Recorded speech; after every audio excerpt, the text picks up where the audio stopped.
हरिओम। मन भेटे सतगुरु के पास, तिस सेवक के कारज रास। सत्संग में आने का मतलब है कि हम मन के वैचारिक बोझ से मुक्त हो जाएं। संसार में जो मन है वो वैचारिक बोझ से इतना दबा रहता है, जैसे एक व्यक्ति गया तो स्नान करने गंगा जी में, लेकिन बड़ा सा पत्थर बांध के,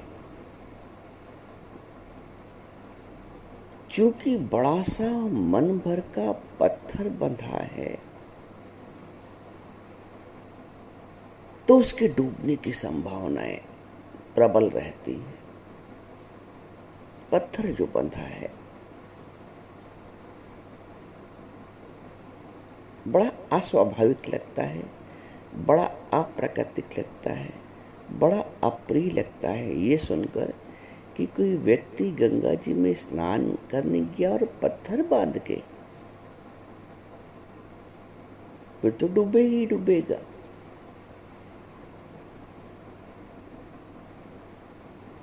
हम ज्ञान की गंगा में स्नान करने आए। सत्संग क्या है? ज्ञान की गंगा। और यदि मन के वैचारिक बोझ को ही बांधे रहे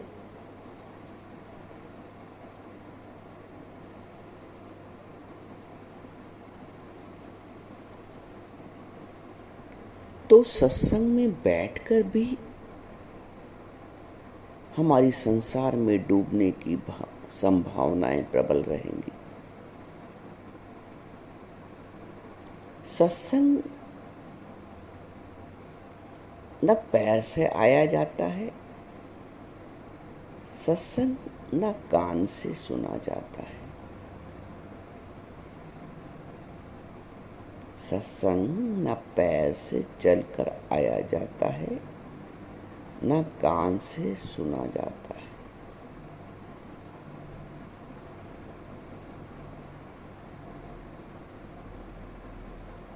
सत्संग का मतलब है मन से निर्भर होना। पहले निर्भर हो। जो भार है ना संसार का, वैचारिक बोझ, उससे हल्के हो। ज्ञान और ध्यान तो बाद की अवस्था है। मन भेटे सतगुरु के पास। हम जब कोई गाड़ी पकड़ते हैं तो सबसे पहले अपना सामान रखते हैं। हम बाद में चढ़ते हैं ट्रेन में, पहले अपना सामान, जगह नहीं मिलती तो खिड़की से सामान डाल देते हैं। अक्सर लोग बस में भी चढ़ते हैं तो पहले अपना सामान, नहीं मुख्य द्वार से जगह मिल रही है, भीड़ भाड़ है, तो खिड़की से ही अपनी सीट रोक लेते हैं। रिक्शे में भी बैठते हो तो पहले सामान रखते हो, बाद में चढ़ते हो। सत्संग वो गाड़ी है जहां पहले अपने मन का तुम बोझ उतारो।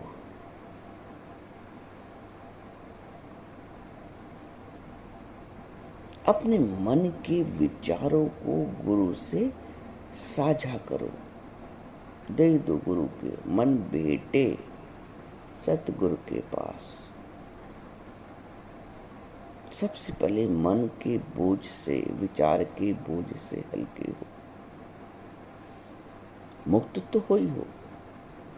जो ऊपर से मन भर का बोझ, नाम ही उसका मन है। मन यानी मन भर का बोझ। अब मन भर का बोझ या मन भर का पत्थर बांध के शरीर पे तुम गंगा नहाने गए, क्या हो जाएगा? डूब जाओगे, क्योंकि पत्थर बांधे हो मन भर का। हम सत्संग में भी ज्ञान की गंगा नहाने आते हैं। यदि मन भर का बोझ बांधे हैं, वैचारिक ख्यालों का बोझ, तो सत्संग में बैठ के भी डूबने की संभावना रहती है। दो दोस्त थे, एक पिक्चर चला गया, एक सत्संग चला गया। सत्संग वाला सोच रहा है कि वो तो मजे से पिक्चर देख रहा होगा, मैं यहाँ सत्संग सुन रहा हूँ। वो तो मजे ले रहा होगा, मैं यहाँ बस राम नाम सुन रहा हूँ।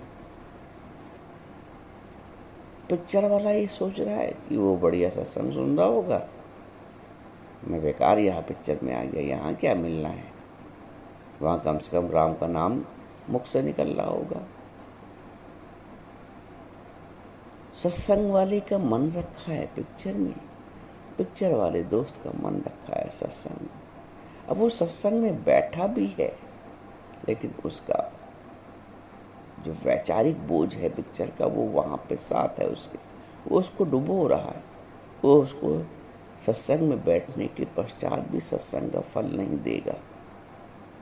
और जो पिक्चर हॉल में बैठा है, वो बैठा भले ही पिक्चर हॉल में, लेकिन सत्संग के विचारों से हल्का है, राम नाम के विचारों से हल्का है। वो बैठा भले ही पिक्चर हॉल में है, लेकिन उसको फल सत्संग का मिलेगा। वैचारिक उपस्थिति कहाँ है? यदि सत्संग में बैठकर भी सांसारिक विचार मन में चल रहे हैं, तो सत्संग का फल प्राप्त नहीं होगा। इसलिए गुरु कहता है कि सबसे पहले अपने विचार अर्पित कर दो। मन की जितनी व्यग्रता है, मन की जितनी चंचलता है, मन में जितने संशय विषय हैं, मन में जितने प्रश्न रूपी सामान हैं, वो गुरु को भेंट कर दो। गाड़ी में चढ़ने से पहले जैसे अपना सारा सामान रखकर भार मुक्त होते हो, सत्संग में आकर अपने सारे विचार गुरु को दे दो और भार मुक्त हो जाओ। भार मुक्त हो गए, फिर तो गाड़ी पे चढ़ना ही चढ़ना है। फिर तो हमारी यात्रा सफल होनी ही होनी है। पहले हमें भार मुक्त होना है। मयि अर्पित मनोबुद्धि यो मद भक्ता सा मे प्रिया। भगवान कहते हैं, जिस भक्त ने मुझे मन और बुद्धि को अर्पित कर दिया, मयि अर्पित मन और बुद्धि, सा मद भक्ता सा मे प्रिया, वो मेरा भक्त है, वो मुझे प्रिय है। हम जब गुरु के द्वार पे भी आते हैं, तो सबसे पहले अपने मन और बुद्धि, जो विचार से भरे हैं, जो जगत के विचारों से भरे, ख्यालों से भरे, चिंताओं से भरे, गुरु कहता है वो मुझको अर्पित करो। मन भेटे सतगुरु के पास, मयि अर्पित मन और बुद्धि। हम मन और बुद्धि को अर्पण किए बिना ज्ञान को धारण नहीं कर सकते, क्योंकि पहले से यदि किसी बर्तन में पानी भरा हुआ है, तो हम उसमें दूध कैसे लेंगे? इसलिए पहले पानी से बर्तन को खाली करना पड़ेगा। मन को भी संसार के विचारों का जो पानी भरा हुआ है, उससे खाली करना पड़ेगा। फिर सत्संग के अमृत रूपी वचन उसमें भरेंगे। मन बेचे सतगुरु के पास, बिना मन के विचारों को अर्पण किए हुए हम ज्ञान को धारण नहीं कर सकते। अर्जुन ने सबसे पहले अपनी व्यथा, अपनी मानसिक उलझन को भगवान को दिया। उसके मन में विषाद था तो विषाद को अर्पण कर दिया। सारी बातों से जो जो उसके मन में संशय थे, विषय थे, भय था, आशंका थी, सब भगवान को दे दी, सब कृष्ण को दे दी। हमारे अंदर जितनी भी आशंका है, संशय है, विषय है, भय है, वो गुरु को अर्पण कर दे। वो जो कृष्ण है ना,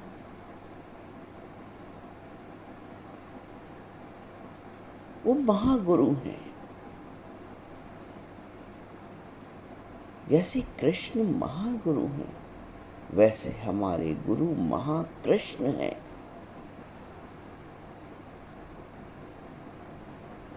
कृष्णाय वासुदेवाय।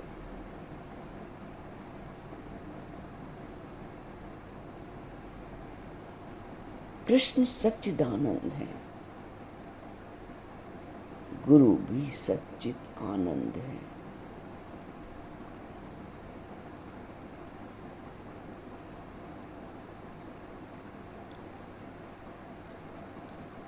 गुरु से मिलकर हमें अपने आनंद स्वरूप को पहचानना है। जो मनोमय हमारी सृष्टि थी, वो ज्ञानमय सृष्टि में परिवर्तित हो जाती है। कब होगी परिवर्तित? जब मन की सारी जो सृष्टि है वो हम गुरु को भेंट कर देंगे। सच्चा गुरु को और कुछ चाहिए ही नहीं। तुम्हारे मन की जितनी उथल पुथल है वो सब गुरु को दे दो और हल्के हो जाओ। पत्थर बांध के स्नान मत करो। एक बार देखो वैचारिक बोझ से हल्के होकर तुम्हें कितनी आनंद की प्राप्ति होती है। ज्ञान तो फिर लग ही जाएगा धीरे धीरे करके। पहले मन के बोझ से मुक्त हो। मन के पीछे भी मत पड़ो। कभी कभी हम सत्संग में आकर भी मन का रोना रोते हैं, मन के पीछे पड़े रहते हैं, क्योंकि मन की मति का त्याग तो करते नहीं। और सत्संग ये कहता है कि मन मत त्याग प्यारे। मन की मति का त्याग करना पड़ता है। मन के वैचारिक बोझ का त्याग करना पड़ता है। सब हल्के हो जाओ। मैं नहीं, मेरा नहीं।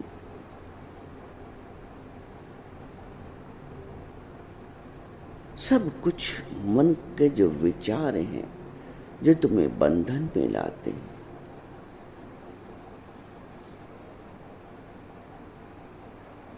उन समस्त बोझ को, मन के विचार रूपी बोझ को गुरु को दे दो। एक गुरु ही है संसार में जो तुम्हारी मानसिक परेशानी को भी ले लेता है।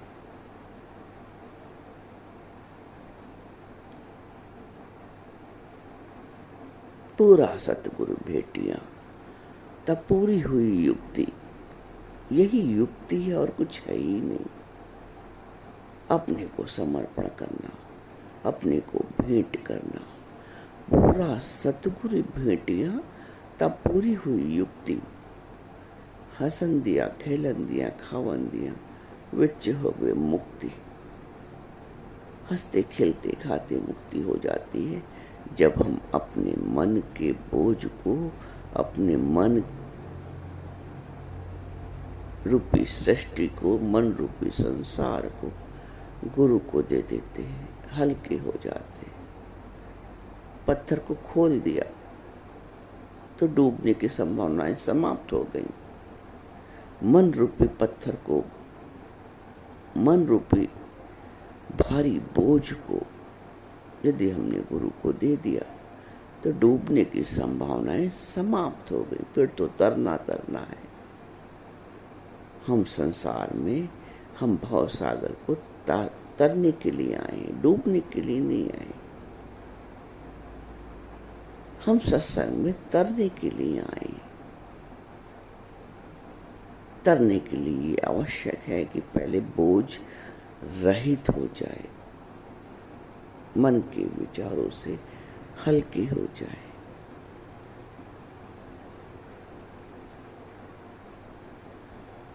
सब सौंप दो गुरु को अपने।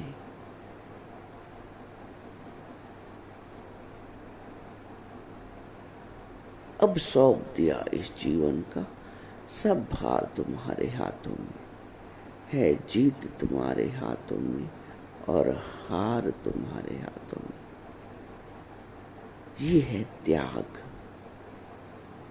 ये है मानसिक बोझ को उतारना।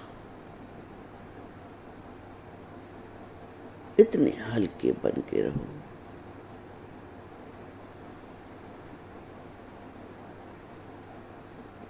हल्के हो जाओगे तो स्वच्छंद हो जाओगे। कोई बोझ नहीं, मैं ही नहीं हूं तो मन भी मेरा नहीं, तो मन के विचार रूपी बोझ भी मेरा नहीं। आज मुक्त हो जाओ, आज मन को भेंट करो, आज अपने विचारों को साझा कर दो अपने गुरु से। कैसा भी विचार है, कैसा भी बोझ है सर पे,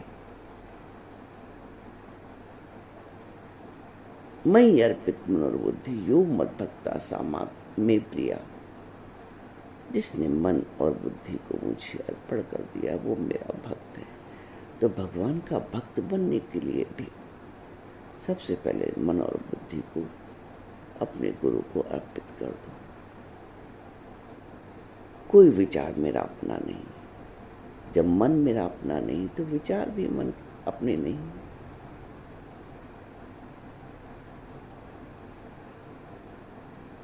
मन शांत तभी होगा, मन निश्चल तभी होगा